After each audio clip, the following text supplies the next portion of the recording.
Hello everyone and welcome. Today, we're talking about something that affects every single one of us, our money. The year 2025 is shaping up to be a very important one for Nigeria's economy. It feels like every time you turn on the news or scroll through your phone, there's another headline about a new government policy, a change in prices, or something happening that makes you wonder what it all means for your family and your future. It can be confusing, but it's crucial that we understand what is going on, because these decisions made in big offices in Abuja have a direct impact on the food we buy at the market, the fuel we put in our cars, and even the school fees we pay for our children. This year is not just another year, it's a period of significant economic adjustment. Think of Nigeria's economy like a giant ship that has been sailing in a particular direction for a long time. Now, the captain, the government, has decided to turn the ship in a new direction. Turning a massive ship isn't a smooth or quick process, it causes waves, things on board might shake, and everyone feels the shift. That's what we are experiencing in 2025. These new economic policies are the big turn of the wheel. So what exactly are these big policies that everyone is talking about? Let's break down the top 5 that are shaping Nigeria's economy in 2025. First is the complete removal of the fuel subsidy. For years, the government paid a portion of the price of petrol to keep it affordable, but they have now stopped this practice. Second, there's the unification of the exchange rate. This means the government is no longer setting an artificial value for the naira against the dollar. Instead, the market now largely determines its price. The third major policy is the aggressive increase in interest rates by the Central Bank of Nigeria. In simple terms, this makes it more expensive for businesses and individuals to borrow money from banks. Fourth is the introduction of a new national tax reform, which aims to increase the number of people and businesses paying taxes and to ensure that the government collects more revenue. Finally, the fifth key policy is the renewed focus on agricultural intervention programs. The government is launching initiatives to provide farmers with better access to loans, modern equipment, improved seedlings. The idea is to boost local food production, reduce our reliance on expensive imported food, and ultimately bring down the prices of staple foods in our markets. Now let's talk about a word we hear constantly.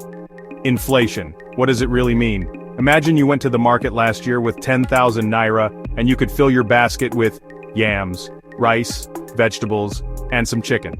Today, in 2025, you go to the same market with the same 10,000 naira, but you can only afford the yams and vegetables. When the fuel subsidy was removed, the price of petrol nearly tripled overnight. The cost of transporting food from the farms in the north to the markets in the south soared. The truck driver has to pay more for fuel, so he charges the food seller more. The food seller in turn has to increase her prices to make a profit. Suddenly the price of tomatoes, peppers, and onions goes up, not because of a bad harvest, but because it costs so much more to bring them to you. The floating of the naira has a similar effect. Many things we use daily or the materials used to make them are imported. Think about smartphone, laptops, medicines, and even parts for the cars that mechanics use to fix our vehicles. This creates a tough cycle for everyday people. Your salary might have stayed the same, but your expenses have ballooned. This is the real-life, kitchen table impact of inflation. You might think the stock market is something only for bankers and wealthy investors, but its movements are a good indicator of the economic climate and can tell us a lot about what might happen next. This week, we saw a perfect example of how political decisions affect the market.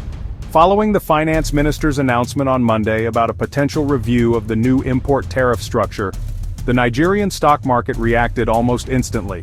Investors, sensing that a policy change could benefit manufacturing companies, began buying up shares consumer goods, industrial sectors.